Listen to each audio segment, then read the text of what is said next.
이제 사도행전의 마지막 장절을 나눕니다. 오늘은 사도행전 마지막 장 28장 31절에서 32절 본문으로 남김없이 후퇴 없이 후회 없이 계속되는 이야기라는 제목으로 함께 말씀의 은혜를 나누겠습니다.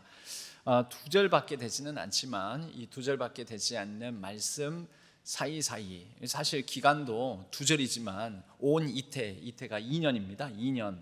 2년간의 이야기. 그러나 2년의 이야기가 아니라 사실 기독교회사 2000년의 이야기가 이 두 절에 담겨져 있다. 2000년 교회사가 담겨져 있다라고도 볼 수가 있습니다. 좀 더 축소해서 보자면 사도 바울을 통하여 이제 본격적으로 교회가 확장되고 각 지역에 세워진 교회의 이야기가 한 마무리가 되는 것처럼 보이지만 계속해서 펼쳐지는 이야기.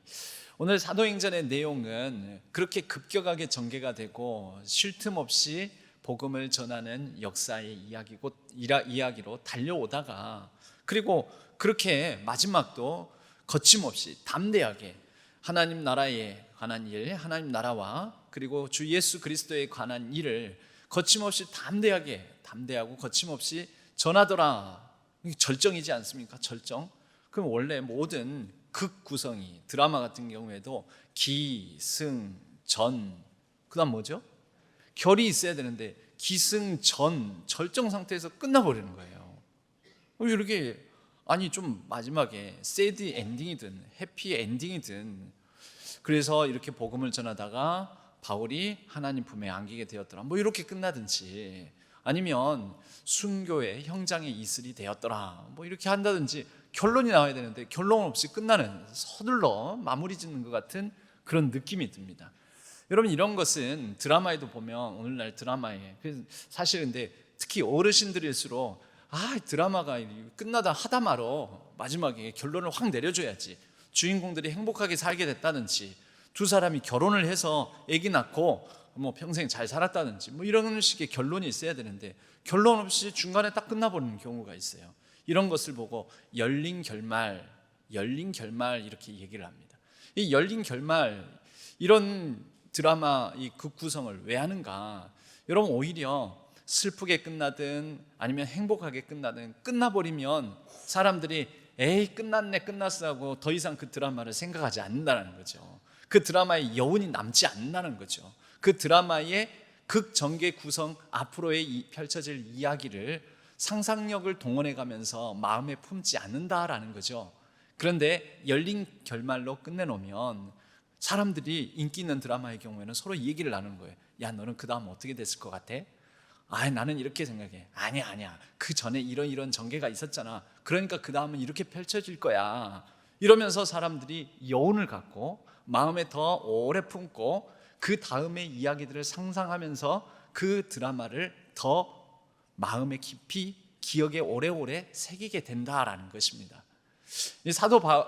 사도행전이 그러한 드라마 극구성, 오늘날 극작가들이 하는 그런 방식을 2000년 전 이야기니까요, 그렇게 모방해서 쓴 것은 아니겠지만 그런 면이 있습니다. 사도행전의 이야기도 우리에게 이렇게 갑자기 끝나는 것 같지만 그 다음은 저와 여러분, 우리의 사도행전으로 열어둔다라는 것이죠. 그래서 하나님께서 어떻게 인도하실까? 그들을 인도했던 하나님이 나의 하나님인즉, 우리의 하나님인즉, 우리 신한교회의 하나님이신즉, 이제 나와 우리 신한교회를 사도행전 29장으로 30장으로 31장으로 이렇게 써 나아가시겠구나. 주 예수 그리스도에 관한 일, 그리고 하나님 나라의 복음, 이 복음과 예수 그리스도에 관한 믿음을 가지고 살아가는 이야기가 2000년 동안 그렇게 펼쳐져 왔고, 오늘 우리에게 여전히 열려있는, 끝나지 않은 이야기로 계속 이어지고 있다라는 것입니다. 온 이태라고 되어 있습니다. 2년. 이 2년 딱 두 절에 해당되지만 이 두 절 사이사이에 있는 단 두 절로는 다 표현되지 않은 이야기들, 그 배경과 함께 오늘 사도행전을 마무리해 보면서 또 우리에게 어떤 이야기를 펼쳐나가며 살라고 하는지, 이 사도행전 마지막 장절을 통하여 하나님의 말씀의 은혜를 나누고 말씀의 도전을 받는 시간 되었으면 합니다. 먼저 바울이 온 이태를 자기 셋집에 머물면서 이렇게 얘기를 하고 있습니다. 바울이 이때 로마에 이렇게 도착해서 이 셋집 2년 동안 머무르게 된 이 기간을 서기 60년에서 62년까지로 보고 있습니다. 서기 60년에서 62년까지 이 시기에 로마를 다스리고 있었던 황제는 그 이름도 유명한 악명 높은 네로 황제입니다. 네로 황제. 그런데 네로 황제가 처음부터 그렇게 악명 높은 사람이 아니었습니다. 그에게는 황제의 순혈통을 가지고 태어나서 그에게는 기대하는 바도 컸고 또 정치도 잘했습니다. 처음에는 로마 시민들의 환대도 받으면서 인정도 받으면서 꽤 선정을 펼친 초창기 기간이 있었습니다. 60년부터 62년까지 이 기간이 바로 그 기간에 해당됩니다. 네로 황제가 맨정신, 제정신인 이때에 이 사도 바울에게는 비록 내가 황제 앞에 서리라, 내가 황제에게 상소하겠다 해가지고 황제 앞에 서게 되는 죄인의 신분이 되어서 비록 로마에 이렇게 사로잡혀 있게 되었지만 그에게는 상당한 자유가 주어졌습니다. 그래서 다른 여러 가지 면에서는 매여 있는 것 같았으나 그는 2년 동안 그에게 찾아오는 가택연금 상태이긴 했지만 많은 사람들을 맞이할 수 있는, 만날 수 있는 자유가 있었다라는 거죠. 비록 그를 지키고 있는 병사들이 1일 4교대 6시간씩 4명의 사람들이 그를 지키고 있었지만 그럼에도 불구하고 그가 누구를 만나든 그것은 간섭하지 않고 그랬기 때문에 그는 그에게 주어진 이 상황, 비록 로마의 어떤 한 집에 4명의 하루에 4명씩 보초를 서는 감시병들이 있는 상황이었지만 주어진 이 시간, 주어진 이 상황을 선물로 여겼습니다. 여러분, 우리에게는 선물을 가려받고 싶은 마음이 있습니다. 그래서 우리에게 주어진 시간, 뭔 이런 시간이, 이 고통의 시간이, 또 몸이 아파서 몸져 누워있는 시간이, 내게 있는 이런 실패의 순간이 이게 무슨 선물이야 라고 우리는 생각을 하고 그렇게 표현을 하지만 여러분, 모든 순간순간, 모든 시간이 사실 하나님으로부터 우리가 받은 선물입니다. 선물. 바울은 이런 그에게 주어진 순간순간을 선물로 여기는 마음이 있었습니다. 여러분, 이런 마음을 어떤 마음이라고 할까요? 하나님의 일하심에 대해서 열린 마음. 여러분, 열린 결말, 사도행전 마지막에는 이 열린 마음을 가지고 평생 살아왔고 또 마지막까지 하나님을 향하여 열려있는 마음, 그래서 그에게 주어진 이 시간을 열린 시간으로, 이 닫혀있는 시간이 아니다. 내가 로마에서 뭘 하겠어, 내가 로마에서 하루에 24시간 동안 4명의 보초가 번갈아가면서 나를 감시하고 지키는 상황 속에 내가 뭘 하겠어. 이 시간에 겨우 생명이나 부지하고 그냥 버티고 살아남기라도 하면 다행이지. 어쩌면 황제가 변덕스럽게 마음이 돌변해서 어느 날, 야, 지금 죄인 신분으로 있는 사람들 다 잡아들여서 바로 콜로세오에 그 원형 경기장에 던져가지고 다 죽여버려라, 이렇게 할 수도 있지 않습니까? 바울은 그런 상황, 어떤 상황에서든지 닫혀있는 마음이 아니라 열려있는 마음으로 그에게 주어진 상황을 하나님의 시간으로, 선물로 수용하고 하나님의 뜻을 받들어 그의 입술을 여는 열린 시간, 선물로 생각했다라는 것입니다. 그의 입술을 열어서 그래서 전하게 되는 거죠. 그가 전하는 건 무엇입니까? 복음, 하나님 나라, 예수 그리스도를 만난 이야기, 예수 그리스도를 만나서 지금까지 자기가 달려온 이야기. 여러분, 그에게는 항상 하나님을 향하여, 하나님 나라를 향하여, 그리고 그에게 주어진 이 시간을 향하여 아무리 막혀있고 닫혀있고 아무리 그를 사로잡는 일이 있어도 열린 마음을 가지고 그에게 주어진 순간순간을 선물로 아름답게 사용했습니다. 로마에서 이때를 1차 투옥 기간이라고 합니다. 60년부터 62년까지 투옥되어 있다가 급기야 이 네로 황제가 어떤 마음이었는지, 야, 다 방면해라 해가지고 다 자유의 몸을 자유롭게 이 가택연금, 감옥 상황에서 벗어나게 됩니다.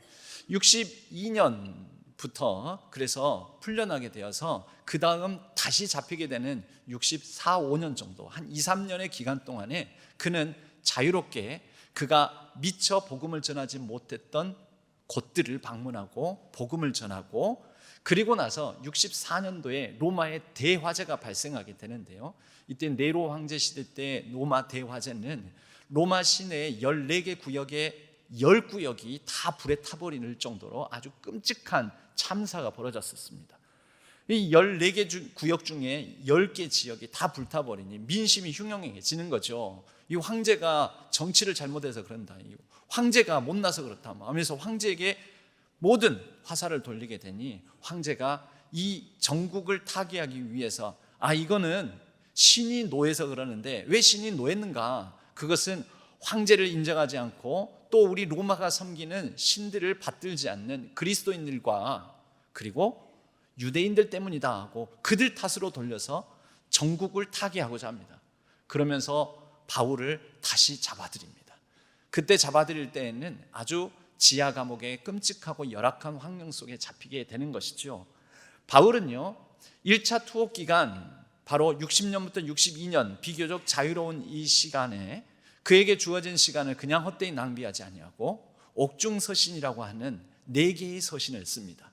그것이 오늘날 우리에게 전해지는 에베소서, 빌립보서, 골로새서, 빌레몬서, 이 4개의 신약에 있는 책들이 바로 가택연금 온 이태 동안 셋집에 살면서 쓴 서신들입니다.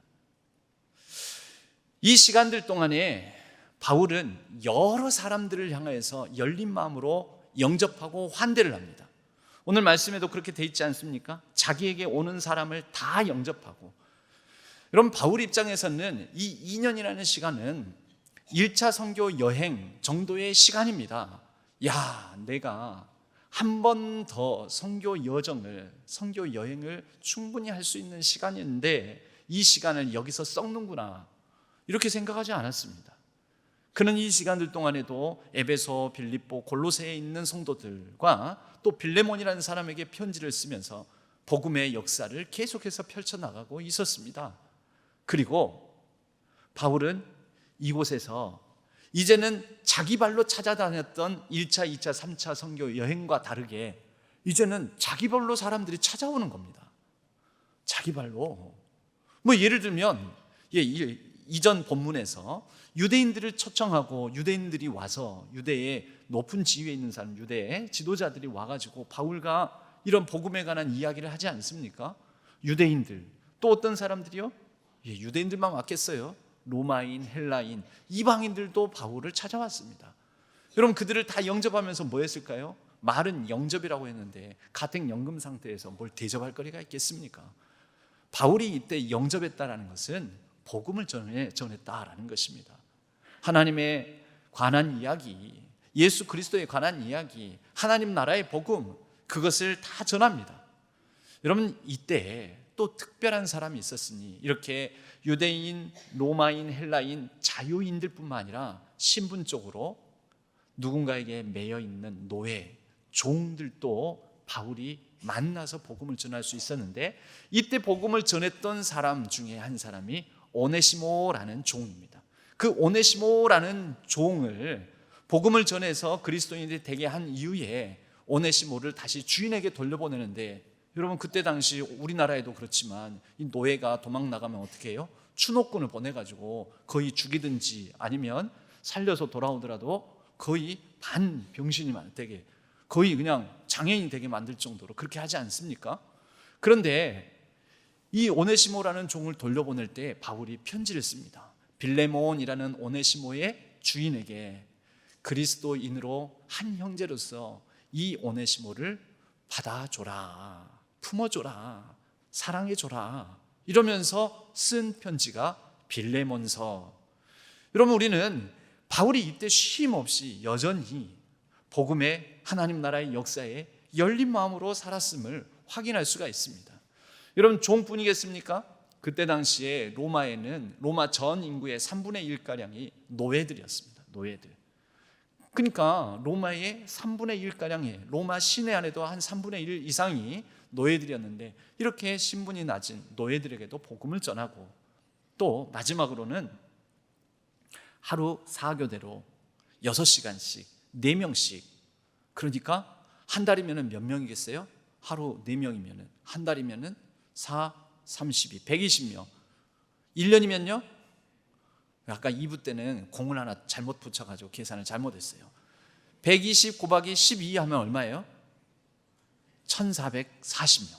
1440명. 물론 오늘 보초 선 사람이 내일 또 서는 게 아니라 반복하지 않고 새로운 사람으로 선다고 가정을 했을 경우에 1440명, 다시 말하자면 1440번 정도 로마 병사, 이때 바울을 지키는 로마 병사는 황제의 친위 부대였습니다. 황제의 근위대병, 그러니까 오늘날로 따지면 경호실 직원들이죠. 경호실 직원들. 여러분, 경호실 직원 아무나 되는 거 아니에요. 대통령을 딱 해야 되니 실력도 있어야 되죠. 여러 가지 이 국가관, 안보관, 애국심 다 봐야 되죠. 우수한 성적이어야 되죠. 스마트해야죠. 눈치 빨라야 되죠. 그래서 이때 로마 군사들은 안 그래도 노예를 쓰지 않습니다. 자유인들, 그것도 귀족들이 바로 로마 군의 이 장교를 맡곤 했었는데요. 더더군다나 이 친위대는 상당히 로마 안에서 실력이 있는 사람, 나름대로 신분이 높은 사람들이었습니다. 그런데 바울에게는 본인이 찾아다니려고 해도 만날 수 없는 하루에 4번씩 찾아오는 거예요. 이 손님들이 하루에 4번씩, 4명씩. 그래서 그들에게 6시간 동안 뭐 하겠습니까? 눈만 멀뚱멀뚱 뜨고 서로 눈싸움 하겠어요?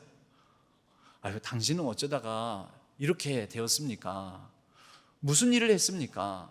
왜 여기에 이렇게 로마에 오게 되었습니까? 아니, 자칫하면 죽을지도 모르는데 어쩌다가 이런 신세가 되었습니까? 그러면 바울이 얘기하지 않을 수가 없지요. 제가요, 원래 이런 사람이 아니었거든요. 근데 제가 어느 날 그러면서 예수님 만난 이야기, 그래서 내가 말에서 떨어지지 않았습니까? 그래서 큰 빛 가운데 예수님이 찾아오셨고 만나서 그 뒤부터 내 인생이 바뀌었습니다. 그리고 내가 그 예수님을 전하기 위해서 살다 보니 지금 여기 로마까지 흘러오게 되었습니다. 여러분, 이것을 하루에도 4번은 할 수 있지 않습니까? 4번. 얼마나 이게 선물이에요. 바울은 이걸 선물로 여겼어요. 귀한 시간이다. 여러분, 우리는 때로는 병중에 병상에 있으면, 때로는 여러 실패 가운데 있으면, 때로는 이 젊은 사람들, 청년들의 경우는 내가 군대 끌려가 있으면 나 죽었다 이제 그러잖아요. 좀 어려운 시간이 있으면은 이건 완전 쓸데없는 시간이다. 그렇지 않습니다. 이 모든 시간이 하나님이 사용하는 시간이요, 하나님께서 일하심에 대해서 우리의 마음과 생각이 열려 있고 우리의 입술이 열려 있다면 그 모든 상황 속에서도 하나님 나라의 놀라운 일들에 참여할 수 있다라는 것입니다. 바울이 그랬습니다. 바울이. 그래서 나중에 바울이 이 오네시모라는 종을 부탁하는 빌레몬서를 쓰기도 하지만, 또 바울이 이때쯤에 쓴 서신이 빌립보서인데 이 빌립보서에서 이런 얘기를 합니다. 빌립보서 1장 12절 세번역으로 읽겠습니다. 형제자매 여러분, 내게 일어난 일이 도리어 복음을 전파하는 데에 도움을 준 사실을 여러분이 알아주시기를 바랍니다. 내게 일어난 일이 무엇이요? 지금 가택연금 상태에서 60년부터 62년까지 이 셋집에 살고 있는 4명의 병사들이 하루에도 교대로 지키고 있는 상황, 그런데 이 상황 속에서도 복음을 전파하는 일들이 일어났음을 여러분이 아시기 바랍니다. 이렇게 빌립보에 있는 교인들에게 썼다니까요. 그러면서 말하기를, 내가 매여 있음으로 말미암아 그리스도 안에 있는 줄을 온 친위대와 그 밖에 모든 사람에게 나타냈으니. 온 친위대가 누구예요? 바울 지키는, 하루에 4교대로 지키는 그 사람들. 여러분, 만약에 똑같은 사람이 안 온다면 한 달이면은 120명이에요. 120명. 반복해서 하더라도 120번이에요. 1년이면 1440번이에요. 여러분, 그 중에 단 1%라도, 단 5%라도 10%라도 복음을, 이거 새로운 이야기인데, 놀라운 이야기인데, 신비한 이야기인데, 예수 그리스도를 영접한 사람이 생겼습니다. 실제 생겼습니다. 그래서 빌립보서 4장, 빌립보서의 마지막 장에 가면은 이런 구절이 나옵니다. 빌립보서 4장 22절에 마지막 장에는요, 서신이니까 문안 인사하는 내용들이 담겨 있어요. 근데 그 문안 인사하는 구절에 이렇게 담겨 있습니다. 성도들 중에서 지금 감옥에 갇혀 있는 가택연금 상태이지만 이곳에도 성도가 있다. 이 성도들 중에서 특히 가이사 집 사람 중에서 몇몇이 너희에게 문안하느니라. 여러분, 가이사 집의 사람이라는 말이 뭔 말이겠습니까? 가이사는 황제이지 않습니까? 황제에게 속한 사람 누굴까요? 친위대, 황제의 사람, 황제에게 속한 사람, 그 사람 중에도 너희들에게 문안한다. 여러분, 왜 문안을 해요? 형제니까, 그리스도인이 되었다는 거예요. 가이사의 사람, 친위대원들 중에도 그리스도, 예수 그리스도를 영접하여 함께 형제된 사람들이 있으니 그들이 내 메인바 되어 너희들에게 지금 편지를 쓰는데 그들이 함께 안부 전해달라고 한다. 우리도 여기서 믿고 있으니 당신들도 빌립보에서 잘 믿으세요. 이렇게 문안 인사를 한다라고 빌립보서 4장 22절에 기록하고 있습니다. 놀라운 일이지 않습니까, 여러분?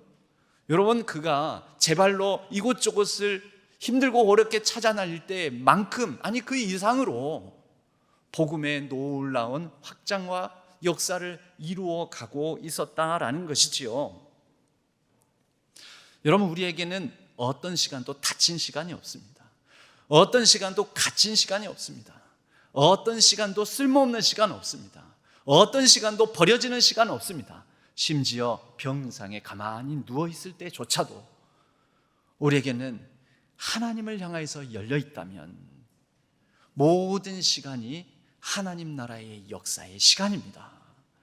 여러분, 포로로 끌려간 에스겔이 이 포로로 끌려와서 그 발강가에서 나 지금 채석장에서 이 모래와 자갈이나 골라내고 있고 지금 뭐 하고 있는 건가 싶은데 하늘이 열리며 그에게 하나님의 말씀이 임하니, 여러분, 포로로 끌려간 땅에서도 하나님께 열려있는, 말씀을 향하여서 열려있는, 우리의 마음이 열려있고 우리의 입술이 열려있다면 우리는 모든 시간이 하나님께서 다스리시는 시간이요, 하나님께서 주관하시는 시간이요, 하나님께서 사용하시는 시간이요, 하나님의 섭리의 때임을, 하나님의 선물임을 우리가 믿고 의지하기를 바랍니다.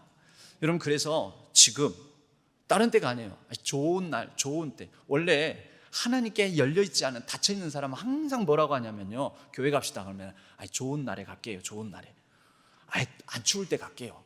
아이고 따뜻할 때 갈게요. 비 안 올 때 갈게요. 그래요. 항상 닫혀있어요. 항상. 예수 믿고 구원 받으세요. 그럼 뭐라고 하냐면 담배 끊고요, 술 그만 마시게 되면요, 이거 조금 일하다가 조금 이제 은퇴하면요, 여러분, 우리가 그냥 하는 말로 다른 것을 가지고 이렇게 씁니다. 이렇게 아껴서 똥 된다라는 말이 있어요. 아끼다 똥 된다. 여러분, 새 옷 사면 아끼지 마세요. 바로바로 입으세요. 바로바로. 좋은 음식 선물로 받거나 주어지면요, 아끼지 말고 그 냉동실에다 아껴놓고 그러지 말고, 그러다 뭐예요? 썩어요. 맛도 없어져요. 제가 옛날에 사과도 맛있게 먹는 방법 가르쳐드렸잖아요. 사과 한 박스를 받았어요. 옛날에는 그 결이에 섞여 있었어요. 사과가 그 나무 박스 있었잖아요. 모른 척 하시는데 다 하시면서 이렇게 모른 척 하세요. 또 항상 이렇게 모른 척을 하세요. 이렇게 그 결이에 이렇게 있는데 그걸 보면은 겨울철에 그 사과 박스 괴짝에 이 결이하고 막 섞여 있지 않습니까? 사과가. 그런데 그러다 보면은요, 사과를 먹는데 항상 맛없게 먹는 사람이 있어요. 어떻게 먹습니까? 썩기 일보 직전에 있는 거, 상한 것부터 먹는 사람들이 있어요. 그러면 어떻게 돼요? 40개 들었을 때는 40개 중에 제일 상태가 안 좋은 사과 먹고, 39개 나오면 39개 중에 제일 상태 안 좋은 거, 38개 나오면 38개 중에 제일 안 좋은 거, 그리고 나서 10개 나오면 10개 중에 제일 상태가 안 좋은 거, 끝까지 마지막 한 개 남을 때까지 제일 상태가 안 좋은 것만 드신다라는 거죠. 왜 그렇게 살아요? 왜? 그럼 어떻게 해야 되는지 아세요? 40개 있을 때는 제일 상태 좋은 거, 39개 나오면 제일 상태 좋은 거, 그러면 마지막 2개 남을 때까지 제일 상태가 좋은 것만 먹는 사람이에요. 여러분, 지혜로운 사람은요, 항상 상태가 좋은 것만 먹는 사람입니다. 한 박스도 항상 좋은 사과를 먹는 사람이 있고, 어떤 사람들은 그 40개 든 한 박스를 항상 안 좋은 것만 먹는 사람이 있어요. 여러분, 똑같은 한 박스를 먹어도요, 이렇게 생각과 순서, 관점에 따라서 달라지는 거예요. 여러분, 우리에게 주어진 시간들, 그 시간들이 하나님께 열려있는 시간이 되시기를 바랍니다. 여러분, 기도하기 좋을 때가 언제입니까? 감사하기 좋을 때가 언제입니까? 지금입니다. 지금. 여러분, 하나님께 헌신할 때가 언제입니까? 지금입니다. 지금. 교회 나오기 좋을 때가 언제입니까? 예배드리기 좋을 때가 언제입니까? 하나님 나라의 역사에 참여할 때가 언제입니까? 하나님과 함께 동행할 때가 언제입니까? 언제요? 몸 다 나으면요. 그때요? 아니에요. 하나님을 향해서 마음이 열려있는 바로 지금입니다. 바로 오늘 이 시간, 이 예배의 자리, 설교의 자리가 그 지금이 되기를 주님의 이름으로 간절히 축원합니다. 여러분, 이렇게 해서 바울이 복음을 전하는데 31절에 하나님 나라를 전파하며 주 예수 그리스도에 관한 모든 것을, 이거 맨날 이거 목사님도 맨날 하나님 나라 얘기하고, 그리고 찬양도 자주 반복해서 하나님 나라 복음의 노래 막 이렇게 하고, 그리고 올해 같은 경우에는 더불어 함께 막 자주 부르고, 주일날만 오시는 분들은 잘 모를 수 있어요. 수요일날이나 주일 저녁에 막 불러요, 반복해서. 여러분, 이 반복을 하다 보면 어떤 반응을 보이는 분들이네. 또 그 얘기 하시네. 또 똑같은 얘기 하시네. 지난번에 했던 그 얘기. 여러분, 이 세상에 그런데 절대 질리지도 않고 정말 능력 있는 이야기가 뭐냐면 복음이에요. 복음. 하나님 나라, 그리고 예수 그리스도에 관한 모든 일. 여러분, 이것은 아무리 반복해도 지나치지 않고 아무리 반복해도 능력이 없는 이야기가 아닙니다. 여러분, 한번 질문을 드리겠습니다. 오늘 아침 드시고 오셨어요? 대여섯 분은 안 드신 것 같아요. 그래, 드시고 오셨죠? 그러면 어저께는 식사하셨어요? 안 하셨어요? 그저께는? 그저께는? 한 달 전에는? 작년에는? 10년 전에는? 그럼 맨날 먹는 밥 질리지도 않아요? 이제 그만 먹을 때 되지 않았어요? 이제 그만 먹읍시다, 이제. 여러분, 그런데 반복이 능력이에요. 반복이 생명이고, 반복이 생명 유지와 생명을 지키는 거예요. 여러분, 그 반복을 통해서 우리는 살아있지 않습니까? 그렇게 매번 매끼, 때로는 삼시세끼 날마다 밥을 먹으면서 우리는 살아있는 것입니다. 복음이 그렇습니다, 여러분. 복음이. 알랭드 보통이라는 그런 프랑스 철학자가 있습니다. 이분은 무신론자입니다. 교회를 다니지 않습니다. 예수님을 믿지 않습니다. 그런데도 그는 기독교를 매우 좋게 보았습니다.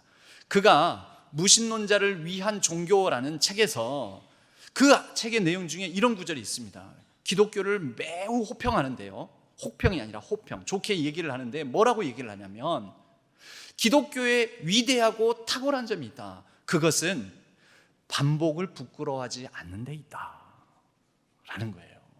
여러분, 사순절이 다가옵니다. 사순절 다가오면 우리 또 뭐합니까?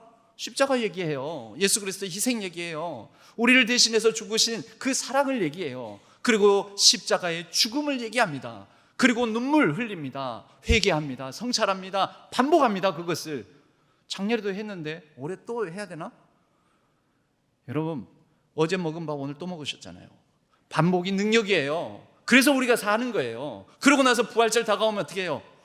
금세 그 직전까지, 전날까지 슬퍼하다가 막 기뻐해요. 살아계신 주 나의 참된 소망하면서 막 좋아하는 거예요. 그리고 성령 강림 절이 오면은 성령 강림 사건을 통해서 교회가 시작되고, 교회를 이끄시고 나를 이끄시고 내게 능력 주시는 분이 성령님이시다 하면서 성령 강림절을 맞이하고요, 그렇게 교회를 이루며 살다가 예수님의 오심을 기다려요. 대림절 기다리고 예수 그리스도의 탄생을 기뻐하고 또 경축해요. 그걸 몇 번 해요? 평생이에요. 평생 반복해요. 그렇게 우리는 더 성숙한 그리스도인으로 자라가는 것입니다. 반복을 통해서. 여러분, 하나님 나라의 길, 하나님 나라의 복음, 예수 그리스도에 관한 것, 바울이 전하는 것 진리법도 하죠? 아니요, 진리지 않아요. 그는 이것을 반복해서 전하고 반복해서 또 전하는 가운데 스스로 내면적으로 또 듣고 하나님과 연결되고 하나님을 생각하고, 그렇게 반복을 통해서 그는 영적 강건함을 유지할 수 있었습니다. 여러분, 복음은 반복해서 들으십시오. 복음을 반복해서 새기십시오. 복음에 반복해서 잠기십시오. 여러분, 지금 잠시 복음에 어떤 느슨함이 있습니까? 밥 안 먹어서 그래요. 생명의 양식, 영혼의 양식, 복음의 양식을 드시지 않아서 그래요. 그래서 허기진 거예요. 그래서 삶이 허무하고 괴롭고 이상하게 요즘 내가 뭘 해도 잘 안 되는 것 같고. 여러분, 밥을 안 드시면은요 이상하게 짜증나고 화도 나고 누군가 툭 하고 건들면은요 막 버럭버럭 소리 지르고 막 그러게 되는 거죠. 여러분, 복음의 양식, 생명의 양식에 반복해서 노출되시고 반복해서 확인하시고 반복해서 점검하시고 반복해서 이 복음의 양식에 늘 잠기시기를 바랍니다. 그를 통하여서 우리는 영과 육이 강건하게 될 줄로 믿습니다. 바울은 이러한 반복해서 이것을 전하는 일을 여전히 수년 수십 년 전부터 해왔던 일을 여전히 하면서 담대하게 거침없이 가르칩니다. 모든 담대함으로 그가 전할 때에 여러분, 이 담대함은 어디에서 근거합니까? 성령 하나님. 사도행전 전체의 주제 말씀은 사도행전 1장 8절에 녹아져 있습니다. 사도행전 1장 8절은 이렇습니다. 오직 너희가 성령을 받고, 성령을 받으면 너희가 권능을 받고, 오직 성령이 너희에게 임하시면 너희가 권능을 받고 예루살렘과 온 유대와 사마리아와 땅끝까지 이르러 내 증인이 되리라. 여러분, 사도행전의 이 긴 28장의 내용이 바로 이 이야기입니다. 성령의 능력을 받아.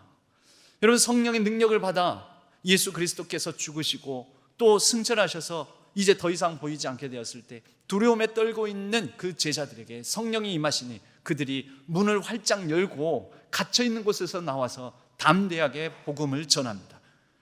그리고 그 복음이 전해졌을 때 강팍하고 벽이 있었던 예루살렘이 복음화되고 예루살렘을 넘어 유대와 사마리아에 이르게 되고 유대인과 이방인 사이에 장벽이 깨어지면서 그 벽을 넘고 세계의 벽을 넘고 그렇게 로마까지 온 열방까지 이어지게 되고 그 이어짐이 2000년의 시간을 통하여 우리에게까지 전해지게 된 것이지요.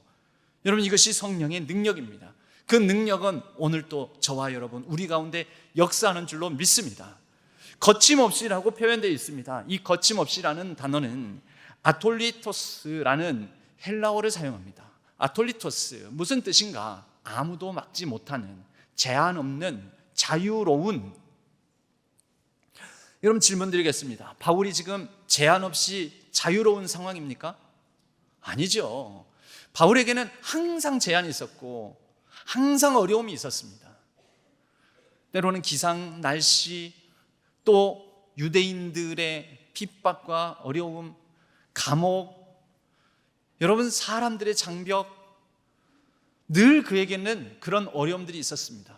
그런데 그는 아무도 막지 못하는 아톨리토스, 이것을 가지고 있었습니다. 여러분, 그리스도인들은 아톨리토스, 이것을 가져야 됩니다. 이것을 또 하나님께서 주십니다. 저와 여러분에게. 여러분, 아무도 막지 못합니다. 내가 비록 경제적으로 힘들고 육체적으로 연약하고 여러 어려운 일들이 나를 엄습하고 사로잡을지라도 아톨리토스, 여러분, 그럴 때마다 이렇게 외치십시오. 아톨리토스, 아무도 막지 못하는, 거침없이 행하시고 담대하게 임하시는 성령 하나님, 하나님의 역사, 나를 통하여 이 상황 속에서도 드러내게 해 주옵소서. 여러분, 이것이 믿음입니다. 그래서 믿음은요, 원수가 우리를 둘러싸고 사방으로 우겨쌈을 당할지라도 우리는 그 원수에 둘러싼 담장을 뛰어넘는 것이죠. 바울이 그랬습니다. 그렇게 뛰어넘습니다. 그러나 이런 바울도 그렇게 2년 동안 셋집에 머물다가 이제 풀려나서 이곳저곳에 막 복음을 또 전하는 가운데 디모데서를 쓰고 디도서를 쓰고 62년에 풀려나서요, 63년, 64년 이 무렵까지 바울은 디도에게 편지를 써서 너희들 목회를 이렇게 해라, 너희들 사람을 세울 때는 이렇게 세워라, 교회를 이렇게 잘 이끌어 나가라, 이렇게 디모데서와 디도서를 쓰고요. 그러나 바울에게도 마지막 순간이 다가왔습니다. 64년 로마의 대화재와 함께 엄청난 핍박이 닥치게 되는데 그때 바울은 이제는 아주 컴컴하고 열악한 지하 감옥에 갇혀서 마지막 날을 준비합니다. 그리고 이때 바울이 쓴 서신의 마지막 서신이라고 할 수 있는 디모데서를 씁니다. 디모데서 4장 6절 7절에는 이런 말씀이 있습니다. 전제와 같이 부어지고, 나는 이제 전제와 같이 부어지고, 전제가 뭐냐? 포도주, 액체로 된 이런 제물들을 제단에다가 붓는 제사 방식을 전제라고 합니다. 전제와 같이 부어지고 뭘까요? 나의 피와 땀과 나의 모든 이 몸 안에 있는 물을 다 쏟을 정도로 최선을 다해왔다, 이런 의미죠. 나의 떠날 시각이 가까이 왔으니 이제 나는 선한 싸움 싸고 나의 달려갈 길을 마치고 믿음을 지켰으니 이후로는 의의 면류관이 내게 예비되어 있을 것이다. 먼저는 나에게 예비되어 있지만 또 주의 오심을 사모하는 모든 이들에게다 하면서 유언을 남깁니다.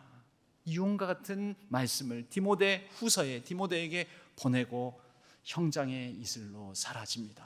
여러분, 그럼 끝났습니까? 이 사도행전의 결말에 드러나지 않는 이 이야기, 이 바울의 죽음으로 끝나고 말았습니까? 그렇지 않습니다. 제가 여러분과 드라마 하나의 한 토막을 보았으면 합니다. 미스터 선샤인이라는 드라마인데요, 잠깐만 배경을 설명드리면 독립운동에 헌신하는 구한말과 일제시대에 이어지는 이 격동기 시절에 고예신이라는 극중 이 역할과 고예신 여자 주인공과 그리고 최유진이라는 미군으로 조선 땅에 파견되어 온 남자 주인공 사이에 어떤 이런 사랑, 애틋한 마음, 그러면서도 국가를 나라를 위해서 헌신하는 그런 얘기들이 있습니다. 마지막에 일제시대 때 이제 철도를 타고 마저 독립운동을 하려고 만주로 향해 갑니다. 그런데 거기에서 일제에게 발각이 됩니다. 맞닥뜨립니다. 피할 데도 없습니다. 그래서 권총을 들고 몇 방 쏘지만 이제 딱 한 발 남게 됩니다. 두 사람 통틀어서 딱 한 발.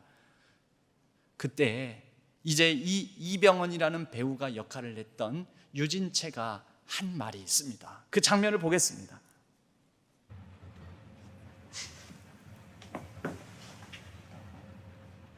그대는 나아가시오. 난 한 걸음 물러나니. 그대는 나아가시오. 난 한 걸음 물러나니. 멈추지 않은 게 어디 눈물뿐일까.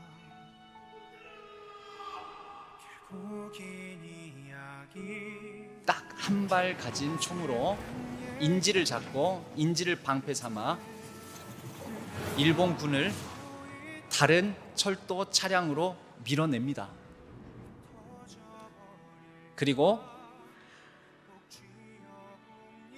이제 고해신이 남겨진 그 철도 차량을 남겨두고 건너편 철도 차량으로 가서 연결된 철도 차량 연결선을 한 발의 총알로 끊어버립니다. 그리고 길을 막지요.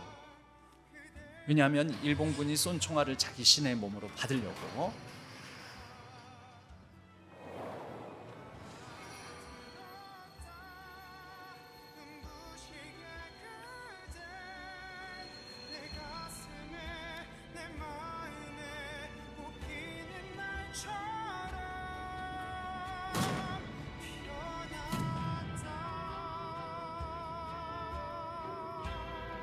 끊어진 철도 차량 사이가 이제 멀어지면서 뒤에서 쏘는 일군의 총을 자신의 등으로 다 받아냅니다.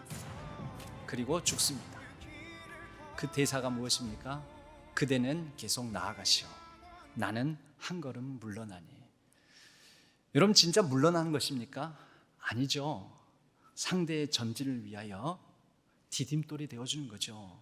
오늘 찬양으로 모퉁이 돌 얘기하셨는데 사람들이 버린 돌이 모퉁이 돌이 되셨어요. 여러분, 복음이 그렇습니다. 우리 주 예수 그리스도의 모퉁이 돌 삼아서 복음의 역사가 이렇게 이어져 오고 있지 않습니까? 사도 바울은 형장의 이슬로 사라지지만 사도 바울이 어쩌면 저 이병헌 역할로 나오는 유진채의 대사와 같습니다. 사도행전의 마지막 말씀이 그렇습니다. 그대는 계속 나아가시오. 이 사도행전의 열린 결말 마지막을 보는 성도들이여, 그리스도인들이여, 계속 나아가시오. 나는 여기에서 한 걸음 물러나니. 전제와 같이 부어지고 나의 마지막 시각이 가까이 와서 믿음의 선한 싸움 싸우고 달려갈 길을 다 달려와 이제 마쳤으니 나에게는 하나님 부르셔서 의의 면류관이 예비되어서 가니 남겨진 성도들 계속해서 나아가시오 라고 우리에게 권면하고 있다라는 것입니다. 윌리엄 보든이라는 선교사가 있습니다. 아주 유복한 환경, 아주 부자인 사업가 집안의 장남으로 가만히 있으면 그에게 이 사업체가 물려질 것입니다. 그에게 엄청난 소유가 주어질 것입니다. 그런데 그가 이 복음에 마음이 열려서 예일대를 나오고 프린스턴을 졸업하고 난 다음에 선교사가 되기로 결단합니다.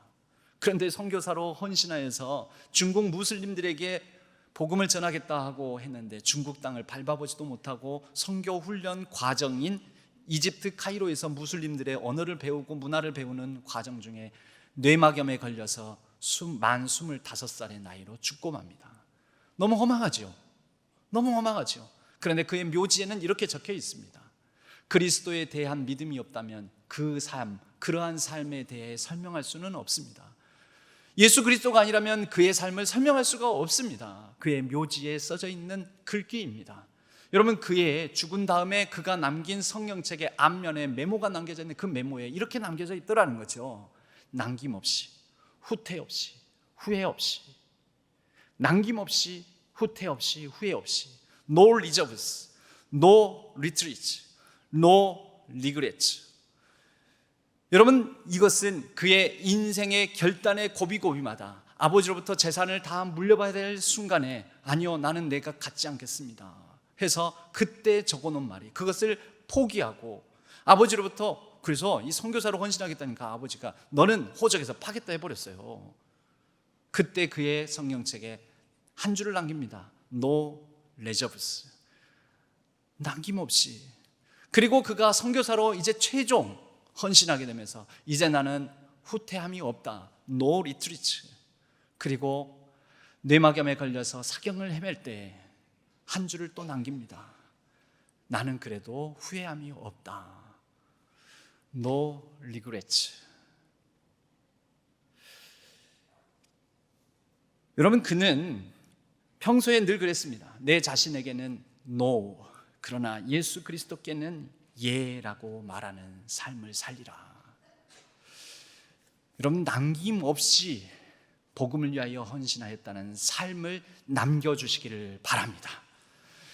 그리고 후퇴 없이 그대는 나아가시오라고 우리의 믿음의 선진들, 사도 바울, 예수 그리스도, 그분의 족적을 따라 우리도 후퇴 없이 나아가는 삶을 살아가기를 바랍니다. 그리고 이렇게 예수 그리스도를 믿고 살아오니 나는 후회함이 없습니다 라는 후회 없는 삶, 우리 자녀들에게 복음 전하고 복음 전수함에 후회함이 없는 삶을 살아가는 우리 신안의 모든 성도님들 되시기를 바랍니다. 남김없이, 후퇴 없이, 후회 없이 사도행전의 마지막에 열린 결말은 우리에게 그것을 보여주고 계속해서 나아가라고 합니다. 계속해서 나아가는 저와 여러분, 우리를 통해서 이루어가는 신안교회에 올 한 해 더불어 함께 알리백, 그 리에는 리스판드, 응답이죠. 응답. 그 응답 중에는요 다 공교롭게도 다 리지 않습니까? 리저브스, 리트리트, 리그렛. 근데 no, 나를 위해서는 남김없이, 나에게 삶에 있어서는 후퇴 없이, 나의 삶에 있어서 후회 없이 그렇게 복음에 헌신하여 하나님 나라의 역사에 아름다운 그 열린 삶을 계속해서 살아가는 저와 여러분, 우리 신앙교회 되기를 주님의 이름으로 간절히 축원합니다.